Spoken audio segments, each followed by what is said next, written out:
Do you find the blank page terrifying? Blank page is an annoyance. Like I immediately want to put a mark on it. Yeah. Yeah, I like it when there's a bit of pencil on there. I actually tend to delete the page I've been working on before and leave some things on there, and then we'll start working on a new page, so I don't actually have a blank page.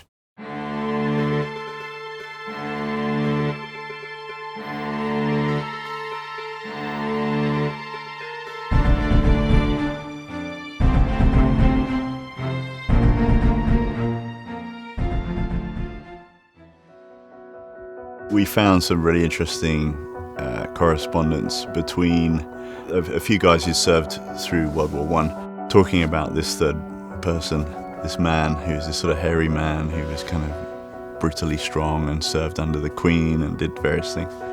And that was definitely a jump-off point for doing more research into this character, Mono. It's based on some truth.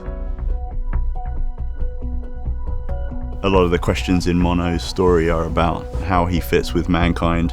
In fact, his central question is mankind?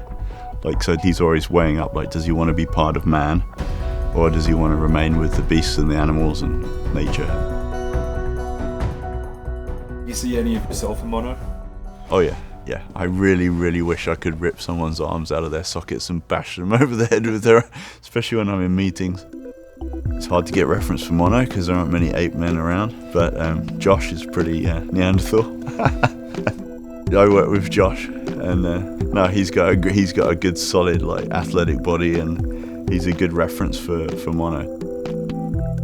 It's an amazing age we're in because there's so much material to reference, and I think the quality of a hand becomes even more important because otherwise you're just photoreal and you're on the internet taking photos. So it's like, I think the era for art and telling story like this is just getting started again because it's original. So what I've done is I've planned out the storyboard, so I've done what's called thumbnails, and then I'd go into what's called pencil, so pencil stage, which is your underlying pencil drawing, and then ink, and then after you've got the ink it would be colouring into the blacks, and then we do a thing we call building the book, so to bring the animation and motion into the book, we build it on Madefire.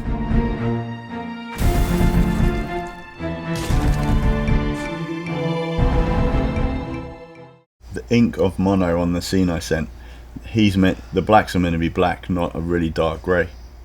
So if you're leaving them black, they're meant to be black, if that makes sense. But if you want to colour into them, that's your call. But the density of them is meant to be black. So like if I was putting them in, I'd up the contrast on the black, so that it all feels like a India ink. It's not meant to feel like a wash black. Just to keep that kind of foreground dominating shape kind of thing.